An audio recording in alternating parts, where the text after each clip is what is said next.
Hi everyone. Some people had requested a video showing how to service the 6096 H0 Hudson.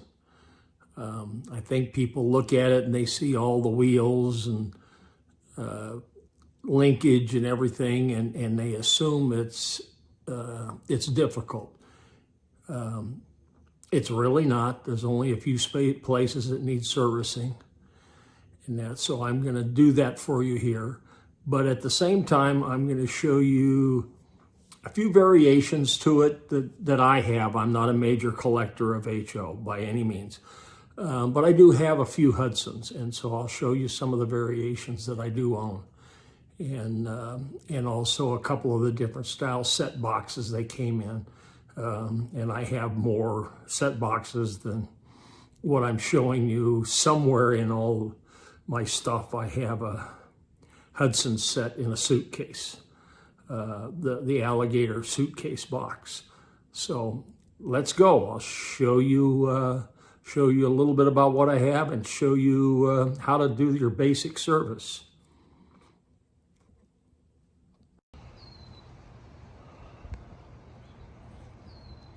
I've promised to do a little video on servicing the Marx H0 6096 Hudson, but I thought I'd start off with a quick overview. Now, I'm not a collector of varieties or variants, so there's probably way more out there than what I have here. Most of them, as you can see, are New York Centrals here. And then these guys have the white stripes. And that one is Santa Fe. You see, most all of these have a lead going that plugs into the back of the motor from the tender. Okay. This one is a bit of an anomaly in that it is hard mounted, and that's the way it came. Ignore the brass cross piece. The cross piece was missing on this one when I got it.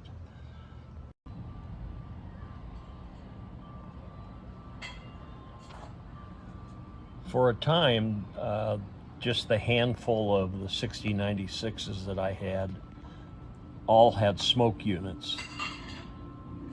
And so I just assumed they all smoked. And then a year or so ago, I got one that when I put smoke fluid in it, the fluid just ran out the front of the engine.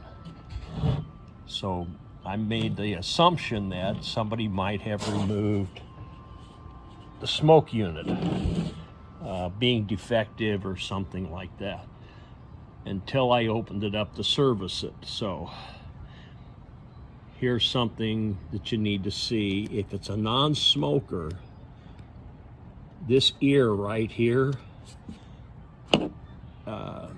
that's part of the casting from over here that would hold the gear to drive the piston. But you'll notice there's no holes or anything ever put in that ear. And then also this piece up front.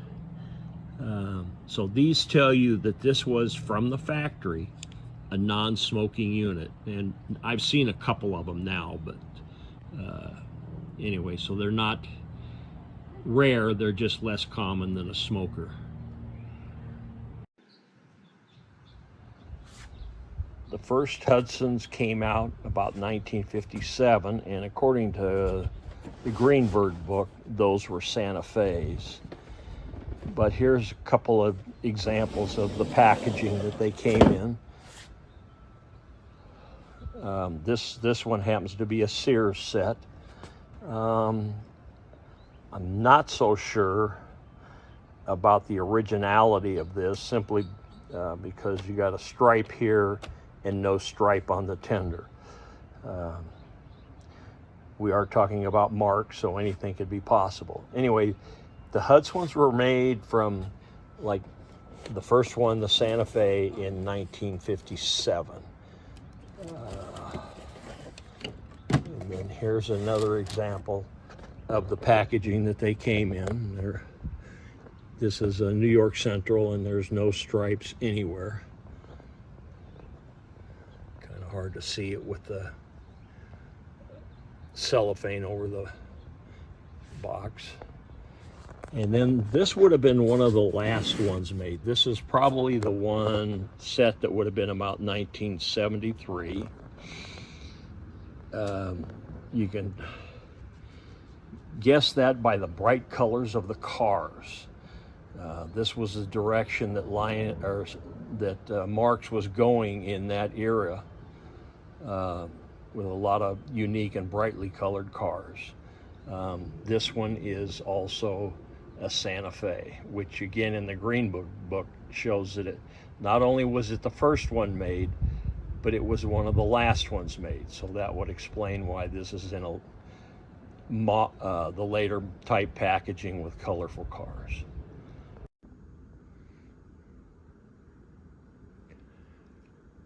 Getting ready to service a Marx 1696 H0 Hudson. What I have laid out here is almost everything you'll ever need except for the soldering iron. If it's a smoker, smoke fluid. I love to use these needlepoint bottles that were originally with oil, had oil in them, like this one here, Hobby Lube. Then I clean them out and put what I choose in. This is actually automotive oil, probably a 1030. Works great. This is a syringe that I fill with Lucas Red and Tacky. That happens to be my favorite grease. You may need a screwdriver if you open up the tender, but otherwise this right here, which is 5/32,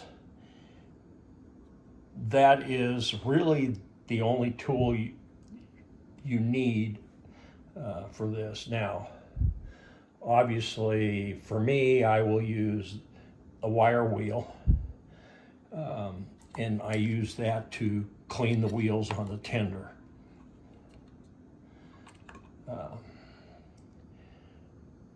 So that is pretty much everything you need to get started. If you run into a problem, yeah, you need to go get something else. Other thing to have handy, you don't have to, but it's really convenient, is just take a piece of soft styrofoam and cut a groove down it like that, and that will cradle this. You can do some of the work with the engine laying on its side, but the running gear can get caught in, say, like I usually put a towel under it. So this works ideal for that initial evaluation and seeing what you actually have.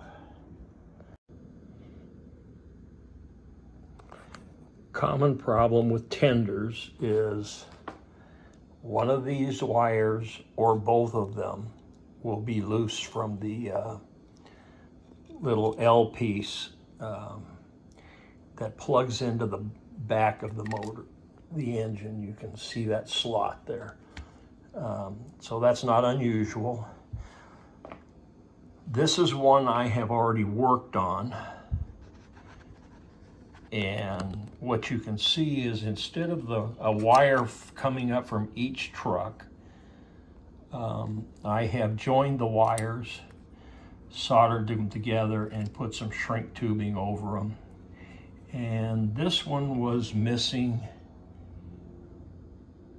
the L piece, so I've made one out of just some sheet brass. And so I will do the same thing with this one when I get ready.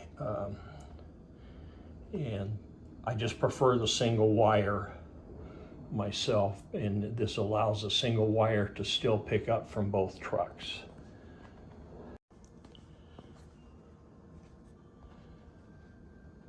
Okay, part of the you never know what you're going to find, this Faucet Screen aerator was on the inside of this one, and you can see the residual glue where they had glued it up inside. So somebody trying to add a little bit of weight. You start getting into these things and you just never know what somebody else did.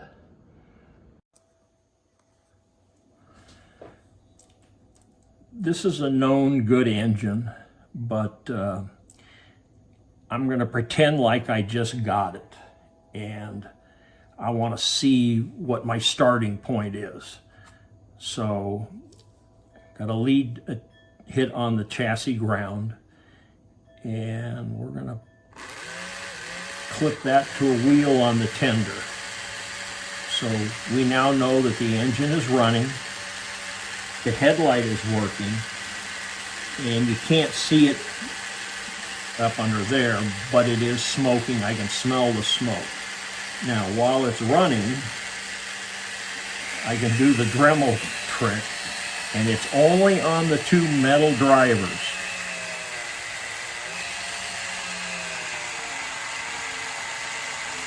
You do not want to clean the plastic wheels.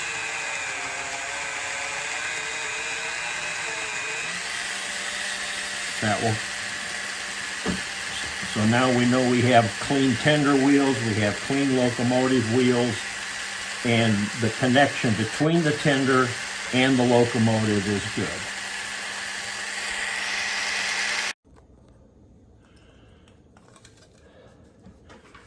This is where I use the wire brush on a wheel.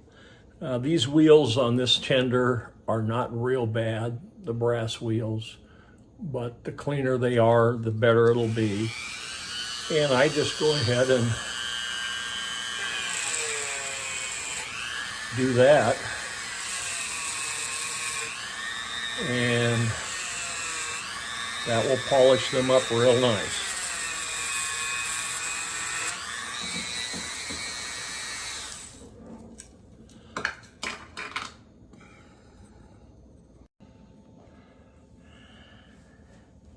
All right, we're going to get ready to actually get into the locomotive. First thing you want to do is separate the drawbar and then unplug it. That gets you to the engine.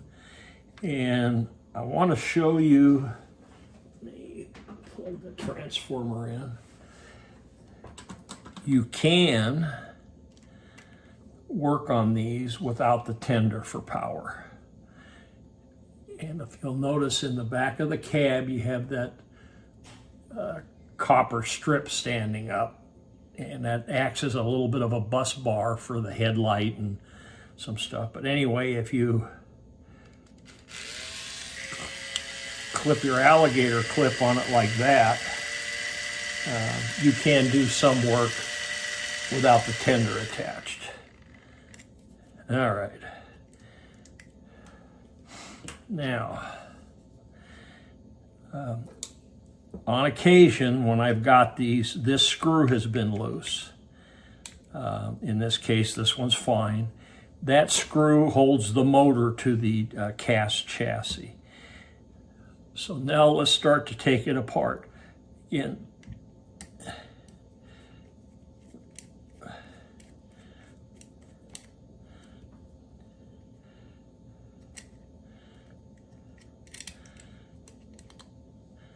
remove the screw that holds the drawbar and this cross piece in. And once you've done that, you just slide the chassis out. I recommend you leave the headlight attached. Okay.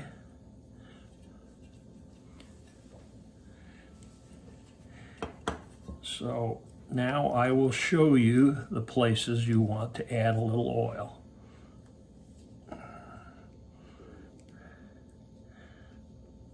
And be careful you don't get it all over, but here on the forward side of the brush, put a little there and a little behind the worm, and then you go behind the commutator and put a little in there on the back side. It's got a bushing there that the motor runs in. Okay, and as you can see while we're working on this is a non-smoking unit that we're working on. Okay, so that's most of the places that you need oil, the most important. But then I will also go down alongside the frame and the driver and put a little bit on the axle. That's why these needle point oilers come in so handy. And then we're going to take and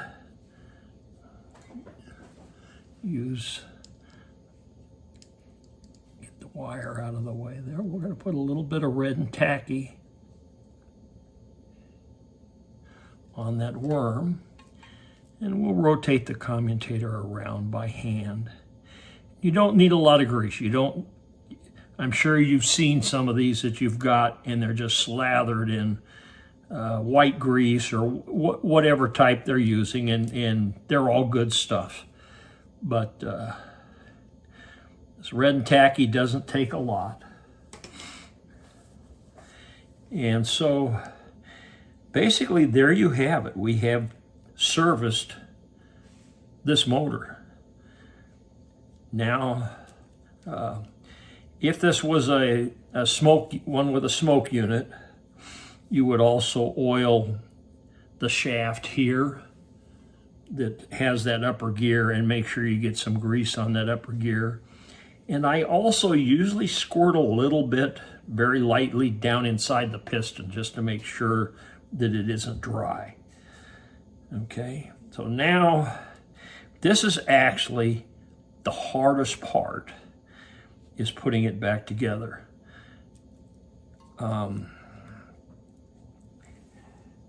Being a cheaper one, let me grab a different engine. Okay, this is a non-smoker and so on, so it's a little cheaper. But notice this bit of plastic in here and the guides for the piston, the steam rod, piston rods. Anyway, on this less expensive one, you don't have that. But you have to do kind of the same thing. There's a groove right there. You've got to get that piston rod in that groove like that. Now, on the other one that has the plastic, you not only have to get it in this groove, but you have to get it in the plastic area. And then you, without dropping your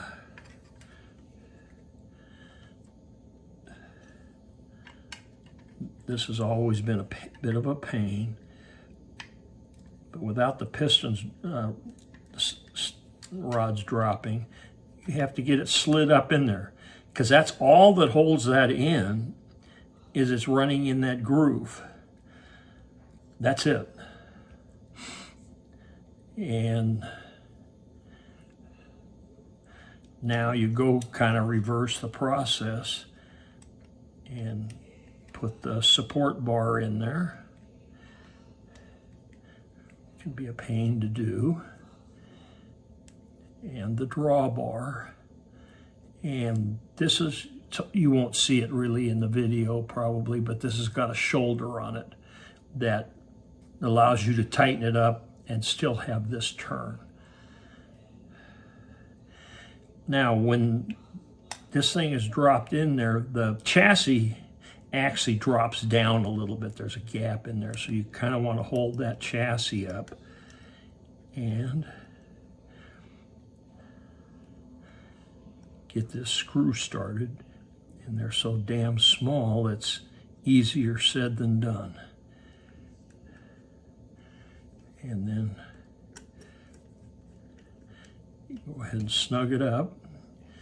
And in this case, we didn't get the, here, we got to get the, there. Got to get the hole in the drawbar up over that shoulder. And that's it. Like I say, there's really not a lot to servicing one of these.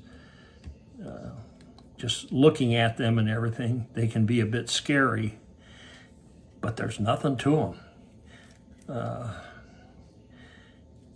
Then if you, just a very slight dab of oil, the moving parts here.